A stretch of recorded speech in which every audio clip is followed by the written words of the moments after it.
ओम गण श्री महागणेशाय नमः। राधे राधे दोस्तों, कैसे हैं आप सब।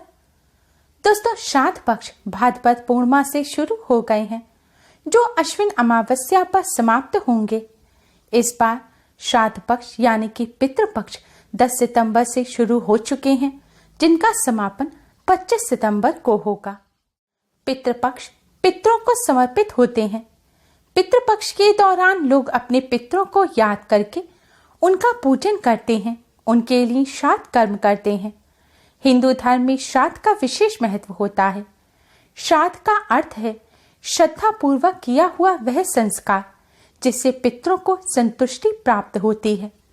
कहा जाता है कि पितृपक्ष के दौरान सभी पितर पृथ्वी लोक में वास करते हैं और अपने परिवार वालों को आशीर्वाद देते हैं। पितृपक्ष के दौरान पितृ यह उम्मीद करते हैं कि उनके परिवार वाले उनके लिए श्राद्ध, तर्पण या पिंडदान आदि करें, क्योंकि इन कार्यों से वे तृप्त होते हैं। तृप्त होने के बाद वे अपने बच्चों को आशीर्वाद देकर अपने लोक को वापस चले जाते हैं। दोस्तों, पितृपक्ष में पूर्वजों की आत्मा की शांति के लिए पूजा के साथ दान करने का विशेष महत्व होता है।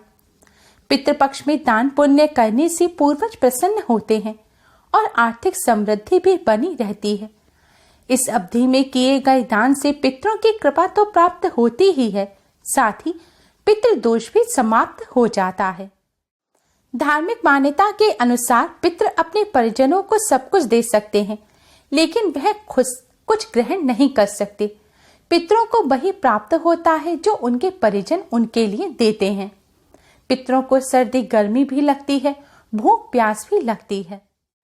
इसलिए पितृ अपने परिजनों से यह अपेक्षा करते हैं कि वह उनके इन कष्टों को दूर करने के लिए उनके नाम से दान अवश्य ही करें। पितृपक्ष में किया गया दान सीधे पितरों को प्राप्त होता है, जिससे पितरों के कष्ट दूर होते हैं।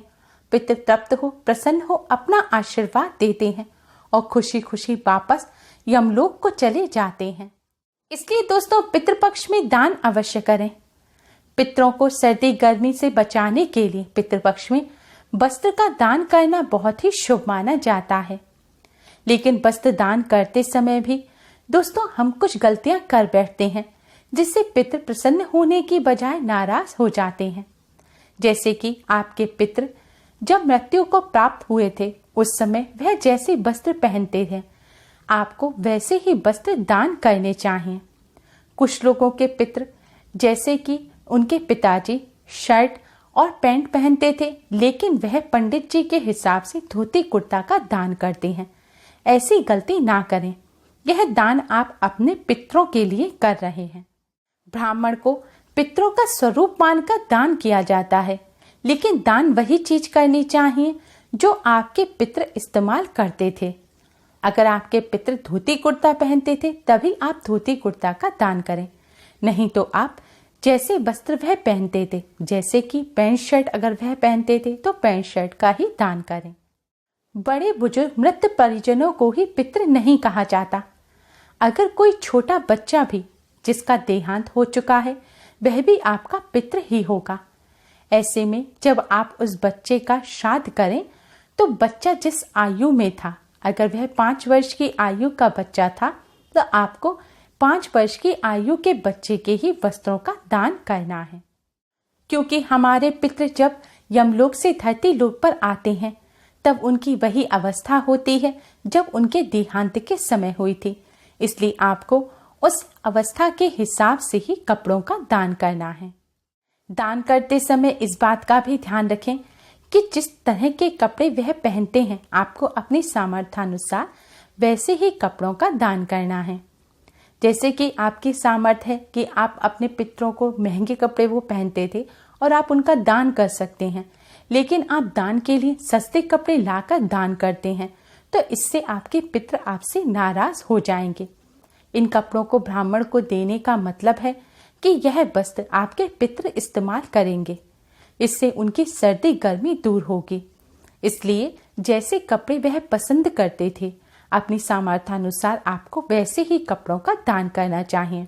दान करने के लिए जो अलग से सस्ते कपड़े होते हैं, आप उनका दान भूलकर भी ना करें। यह दान आप ब्राह्मण द्वारा अपने पितरों को पहुंचा रहे हैं तो उनके हिसाब से ही आपको चीजें लाकर दान करनी है। पितरों को सर्दी गर्मी भी लगती है, इसलिए कपड़ों के साथ जूते चप्पल का दान अवश्य ही करना चाहिए। दान में आप जितनी भी आपकी सामर्थ्य है आप उस हिसाब से दान करें, जैसे कि सर्दी के लिए कंबल, गर्मी के लिए छाता आदि चीजों का भी आप दान कर सकते हैं। अगर यह सब ना कर सकें तो कम से कम वस्त्र का दान आप अवश्य करें। वस्त्र दान के बाद अन्न दान का भी विशेष महत्व होता है। कहते हैं पितरों को भूख प्यास लगती है और वह अपने परिजनों द्वारा दिए गए भोजन को ग्रहण करते हैं, इससे वह तृप्त होते हैं और उनको पूरे साल भर भूख प्यास नहीं लगती, जिससे वह नाराज नहीं होते और पितृदोष भी दूर होता है। इसलिए पितृपक्ष में आप वस्त्र के साथ अन्न का दान अवश्य करें। अन्न में आप अगर भोजन खुद से बनाकर ब्राह्मण को खिला सकते हैं तो बहुत अच्छा रहेगा। आप अपने पितरों की मृत्यु तिथि जो श्राद्ध पक्ष में आए उस दिन या फिर सर्पित अमावस्या पर ब्राह्मण को भोजन अवश्य कराएं। अगर भोजन ना करा सके तो आप साबुत अनाज जैसे कि चावल, गेहूं, दालें, सब्जी वगैरह का भी आप ब्राह्मण को दान कर सकते हैं। ऐसा करने से पितर अति शीघ्र ही प्रसन्न हो जाते हैं और उनकी भूख प्यास मिट जाती है, वह तृप्त हो जाते हैं। लेकिन भोजन दान, अन्न दान करते समय भी आप कुछ बातों का ध्यान रखें। भोजन में आप बासी भोजन का दान भूलकर भी ना करें। अगर एकादशी के दिन आप दान कर रहे हैं तो चावल का दान ना करें।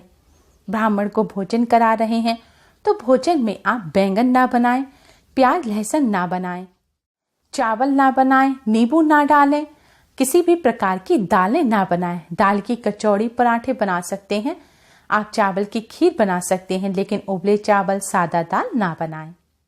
अन्नदान में भी इस बात का ध्यान रखें कि आप जिस क्वालिटी की चीजें खुद से खाते हैं, जैसे कि आप पैकेट वाला आटा खाते हैं या आप महंगे वाले चावल खाते हैं, तो आपको दान भी वैसी ही चीजों का करना चाहिए।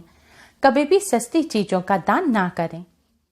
अगर आप खराब चीजों का दान करते हैं या बासी भोजन का दान करते हैं तो इससे पितर नाराज हो जाते हैं।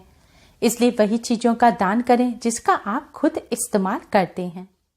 अन्न और वस्त्र के अलावा बर्तन का दान करना भी शुभ माना जाता है, लेकिन ध्यान रखें स्टील के बर्तन या प्लास्टिक के बर्तनों का दान नहीं करना चाहिए। ऐसा करने से घर परिवार की सुख शांति भंग हो जाती है और लड़ाई झगड़े होते हैं। इसलिए बर्तनों में पीतल या फिर तांबे के बर्तन का दान करें। पितरों के हिसाब से सौंदर्य प्रसाधन का आप दान कर सकते हैं। सभी प्रकार की सुख सुविधाएं की चीजों का अपनी सामर्थ्यानुसार दान कर सकते हैं, लेकिन ध्यान रखें भूलकर भी झाड़ू का दान ना करें। झाड़ू का दान करने से मां लक्ष्मी नाराज हो जाते हैं। झाड़ू का दान सदैव गुप्त रूप से मंदिर में किया जाता है। इसके अलावा अन्य कहीं भी झाड़ू का दान नहीं करना चाहिए। पितृपक्ष में दान पितरों की मृत्यु तिथि पर या फिर सर्पित अमावस्या पर करना ही सबसे ज्यादा शुभ होता है। ऐसा दान सीधे पितरों को प्राप्त होता है। दान करने से पहले स्नान का स्वच्छ वस्त्र धारण करें, उसके पश्चात ही दान करें। दान करते समय इस बात का विशेष तौर पर ध्यान रखें कि आप जब भी कोई भी चीज दान करें तो आप अपने दाहिने हाथ यानी कि राइट हैंड से करें और आपको अपने दाहिने हाथ में थोड़े से काले तिल भी अवश्य ही रखने हैं। जैसे वस्त्रों का जो पैकेट है, अनाज है, आप उसमें थोड़े थोड़े काले तिल भी डाल सकते हैं। धार्मिक मान्यताओं के अनुसार पितृपक्ष के दौरान और भी बुरी आत्माएं भी जागृत हो जाती हैं और अगर आप काले तिल हाथ में लेकर दान की चीज में काले तिल डालकर दान करेंगे तो यह दान सीधे पितरों को प्राप्त होगा। यह चीजें सीधे पितरों को प्राप्त होंगी और अगर काला तिल नहीं डालेंगे तो यह राक्षसों को प्राप्त होगा। इसलिए दान में इस बात का विशेष तौर पर ध्यान रखें कि हाथ में काले तिल अवश्य रखें और उस चीज में भी, वस्त्र है, अन्न है, उसमें भी आपको काले तिल जरूर डालने हैं। बर्तन का दान करें तो बर्तन को खाली दान न करें। जैसे कि कोई लोटे का दान कर रहे हैं आप तो उसमें थोड़े से चावल, अनाज, कोई भी अनाज आप भर सकते हैं या फिर पानी रखकर भी आप उसका दान कर सकते हैं, लेकिन खाली बर्तन का दान ना करें।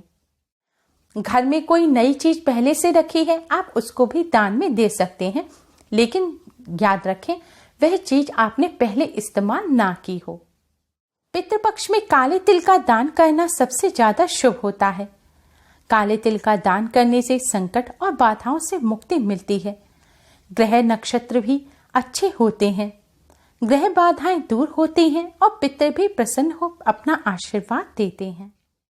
इन चीजों के अलावा गुड़ का दान करना, नमक का दान करना, गौदान करना, भूमि दान करना, छतरी का दान करना, जूते चप्पल का दान करना बहुत ही शुभ माना जाता है। इसके साथ ही स्वर्ण दान करना, चांदी का दान करना भी बहुत शुभ होता है।